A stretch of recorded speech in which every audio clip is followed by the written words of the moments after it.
Hey friends, Tux here. I've had a few people ask me about game key cards, and I just wanted to throw my 2 cents in. As a collector of video games, you guys can see in this channel alone, I've been collecting for a very long time.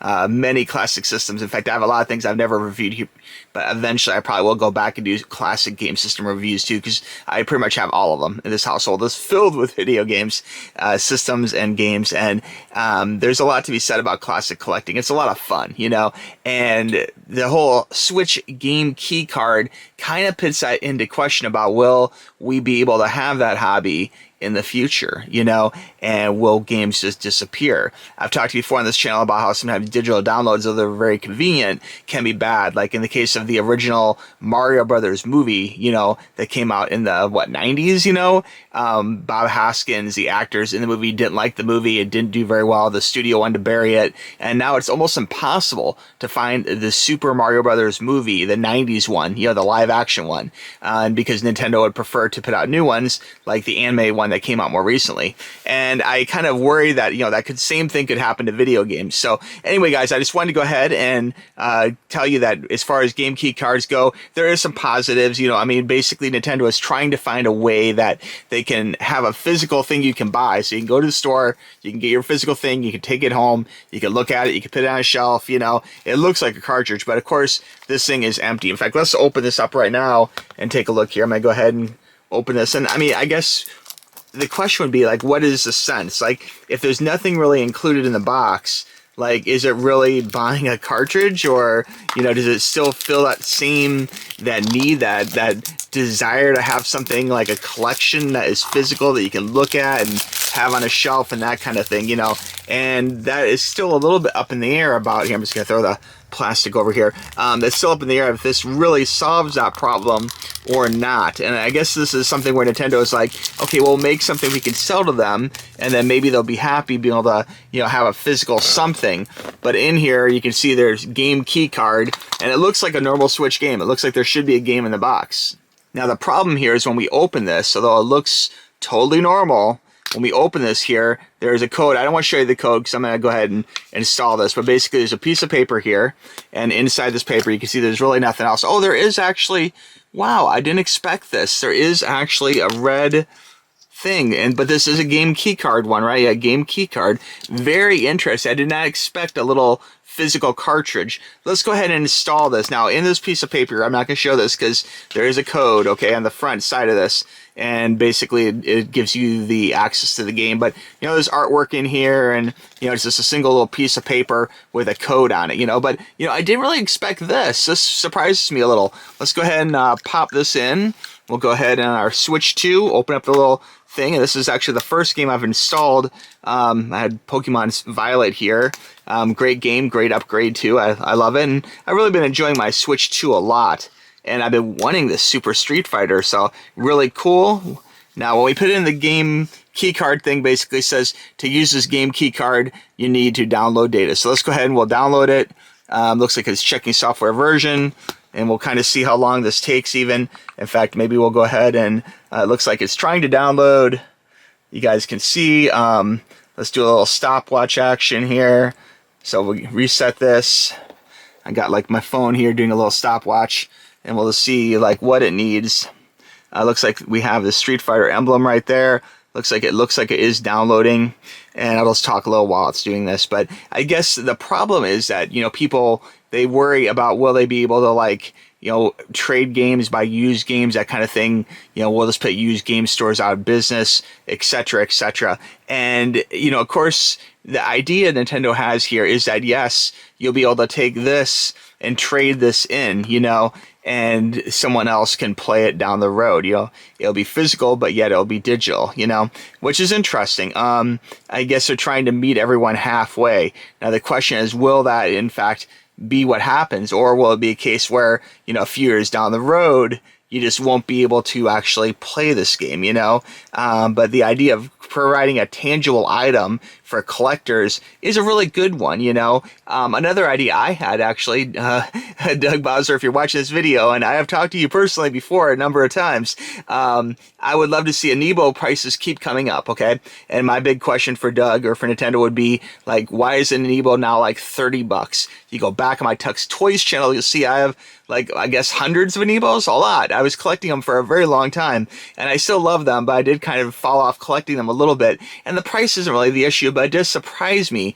when I see now, like, an Amiibo is like $30, you know, and in some cases $40. You know, I think the Street Fighter ones are $40, and then when you get to $40, you're almost getting into, like, game cartridge territory, where it's like that's almost the price of, like, what a game used to be fairly recently, you know, and you're just getting a little plastic toy or whatever. So, and it's not like a Figma or posable or anything special. This is a hard plastic toy that, you know, will give some games extra abilities, etc., etc. So I like the idea of Amiibos, but maybe include as a pack-in. If you're not going to include a physical game, maybe keep the Amiibo as something special that comes with the game, you know, and maybe it will cost a little bit more, you know, sure, but maybe it'll be a little bit less than buying the two things separately, you know, which is good. Now, another thing that people don't really want to talk about, but I'll bring it up here, is the fact that, you know, game key cards do save publishers money, okay, because Nintendo only has a couple sizes of these little cards memory-wise to use with Switch 2. They're compatible,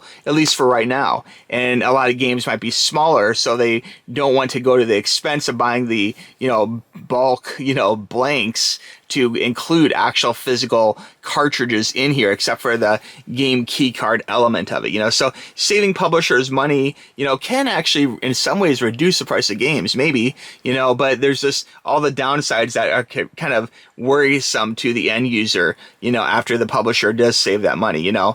The game key cards are not account locked, so again, you can kind of trade them and switch them or whatever, but they can only be on one Switch 2 at a particular time, you know, and it does support larger games too, you know, which is great. So that way, if it's a case where it's a really huge game, it was very annoying back in the, like, the PlayStation 1 game days where, like, you'd have 3 discs for Final Fantasy. I think Final Fantasy 7 had 3 discs, yeah? Yeah, so, like, games that had multiple discs, it kind of was pain having to change discs or cartridges, like, halfway through the actual experience. You know, I didn't like that at all. Now, there are some cons, too, okay? Mandatory internet downloads, people complain that's a problem. I think in 2025, most people have an internet connection. Even if you live in some crazy rural area on a farm or something, I think you'll have internet connection, you know. Storage space required. Of course, you know, you still have to have storage space on the Switch too, so you have to buy that more pricey EX card and have room for the game on there too. And at least in case of some previous game systems, I know I'd have a situation where I would fill up pretty quickly and I'd have to, you know, either buy a bigger hard drive, like for PlayStation 3 or something. I'd bought a huge hard drive for. I think there might be a video on that. And then, or you might just have to delete games. You know, that's something I've been doing as I've been switching through a lot of Xboxes, that kind of thing. I haven't been aggressively upgrading the hardware for bigger, like laptop size, you know, hard drives or whatever, making me have to delete games to make room for new games, as some games have really, really huge, you know, footprints as far as how much stuff goes. Now, preservation, you know, problems are another one people worry about, like down the road. Will games disappear? Will it be a situation where, you know, Mario Brothers live action can't be found anywhere? And it can. And if you can find it, please let me know, because I'd like a copy of that movie, the Bob Hoskins Mario Brother, you know. But anyway, and that can make it less appealing to collectors, because they don't want to buy something that doesn't exist. They don't want to buy vaporware of, you know, an empty box. They really want a physical game, you know, so that's something. Potential for customer confusion.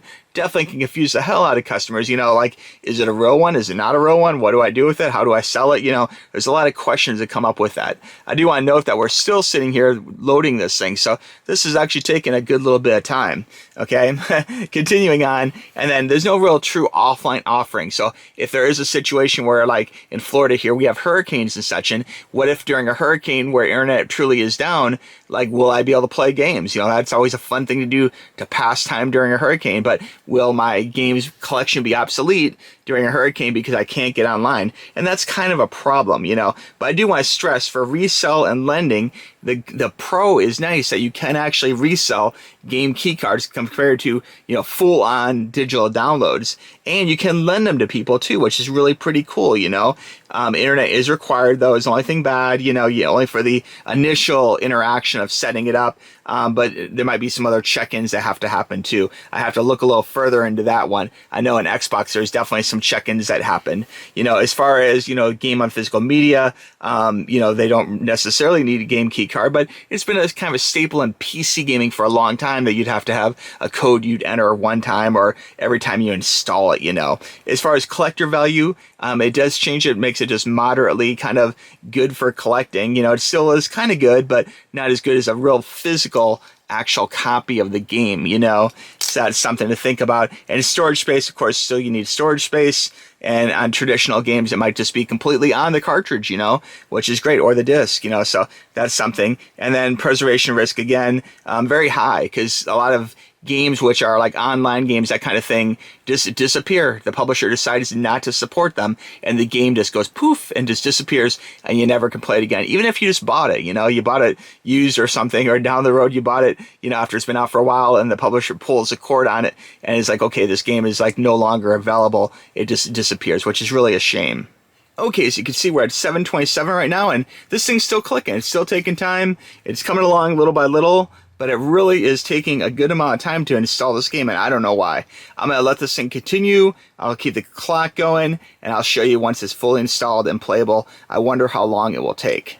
Okay, I wanted to check in here, because right now we are approaching half an hour. Okay, we're at 26 minutes, and you can see over here, it's about a little bit over halfway done.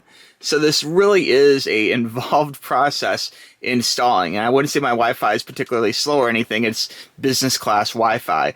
But for whatever reason, installing this Street Fighter game has taken a really long time. And I know it's going to be worth it, because this game is excellent. I've heard amazing things about it. Of course, Street Fighter is a classic franchise that has definitely etched its name in stone as far as being one of the top fighting games of all time. So I'm really looking forward to playing this. I just need to get through another half an hour maybe. I'll check in. I'll let you know exactly how long it takes. But if you're planning on getting this game and playing, pop it in and play in 5 minutes or less, that probably is not going to be the case, okay? Definitely the first install takes a little bit longer, and it'll be quicker after that point. Okay, it's almost there. We're at 44 minutes and 20 seconds, and you can see it's very, very close. This whole thing has me on the edge of my seat. Can't wait to play some Street Fighter. What's your take on these game key cards? Is this something you want to do? Is this something you think will help the gaming industry? I'd be really curious your take on this. So if you have any particular feelings, let me know in the comments below, or shoot me an email at tuxtoys@gmail.com. You guys know I'm here to help, okay? All right, so we're at 45. It looks like any second now this should be done. Hopefully we'll launch into something. Fingers crossed. Let's see how long this takes. If you have any tips to expedite this whole process, let me know. Right now, I do want to stress I'm not really playing Mario Party or Mario Kart. It's just kind of in the background loading that Street Fighter. And again, we're at 45 minutes and counting. And definitely, it's taking some time. Now, I do have a little icon up here, Street Fighter 6. So it looks like maybe it's installed. Let me try and hit it. See what happens. Okay, it looks like we did download options. 1 minute left. We're at 99%. We'll let this go just a little bit longer here. Hopefully we'll have that 100% any second now. And then we can go ahead and enter our code and hopefully start doing some playing. All right, so here we go. It looks like we're at 46. Let's go ahead and stop this. 46:11. It looks like it closed, and once it closes this Mario Kart now, we're going to close that, and we should be able to launch Street Fighter now. Let's see what happens here. It'll probably prompt us for the game key code. Looks like we got the boot screen, got a health warning. Oh, health warning. Watch out for that Street Fighter. There we go, Capcom. Of course, the makers of Street Fighter, and now we're actually loading right into the game. So that's pretty cool. It did take a really long time, though. Again, 46, that's a pretty long time to load a game. That's definitely longer than what I would expect loading other games. Although if it's a full-on download, like this pretty much was, then yeah, I guess it could take that long. Looks like we got some instructions here. It's prompting us to go ahead and add in language here. We'll do English. There we go. Save data. Looks like we want to agree. There we go. All sorts of things I'm not reading, but probably agreeing to some pretty terrible things. like they could turn off the game at any time. And here we go, guys. So it looks like now we are officially in Street Fighter. So it did load. It took a really long time, you know. And I think that if it is something that can keep gaming alive, if it's something that can actually help us, you know, be able to like trade games which are digital, that still is a pretty good step. Although I think it would be quicker to just insert a cartridge and just be able to play it, okay? Looks like there's still more going on here. What's this to view the policy? We can click that. And I guess we have to opt through. I guess we have to select a language now again. You think once the first time we did that, that'd be good enough, but maybe not. We'll slide through all of this. Looks like we're good, so we're going to go ahead and hit A. Let's see here. A is okay. You think that would just go right through. Now, it's wanting us to log into Capcom Online, okay? So if you have an account, that's cool. Otherwise, you're going to have to create an account essentially using your smartphone to follow a link and all that good stuff. And we're just pairing the game content. Okay, so here we are about 15 minutes or so after the download time. So the whole thing takes about an hour to install. And it's running smooth. Everything's really good. It did take a lot of opting in and signing up to Capcom and everything else. I didn't actually have to use the code here on the card, which I thought was a little bit weird. Okay, so to recap, it was a successful installation. The whole thing did take about an hour, 45 minutes downloading, and then about another 15 to sign up to Capcom's website and everything else. You know, opt in a whole bunch of screens and give the same information maybe twice or so. It's kind of annoying, though, that for me as someone in the United States, that America is not like more at the top of the list compared to a lot of smaller countries. It'd be kind of convenient if America was maybe the first one. You could just hit A and just kind of go through the whole thing instead of having to search through and see where the American flag is and everything else to opt into the US version of the Capcom website. But all in all, like, hopefully that'll help me down the road. If I install Monster Hunter or something down the road, that'll make this whole process even quicker. But just from like a completely blank new account sense, it takes about 45 minutes, about 15 minutes to install the correct software, both the game and their interface or UI. So anyway, pretty cool stuff. I'm looking forward to playing, so I'm going to stop the video here, but I just want to thank you for watching. I really appreciate it. If you guys have any questions about game key cards, let me know in the comments down below. I didn't actually have to use the code here on the paper, which I thought was interesting too, even though it's supposed to be a game key card. So I don't know about that, but it looks like I'm all good to go to play, all right? All right, friends, we'll talk to you soon. Bye-bye. Click the link.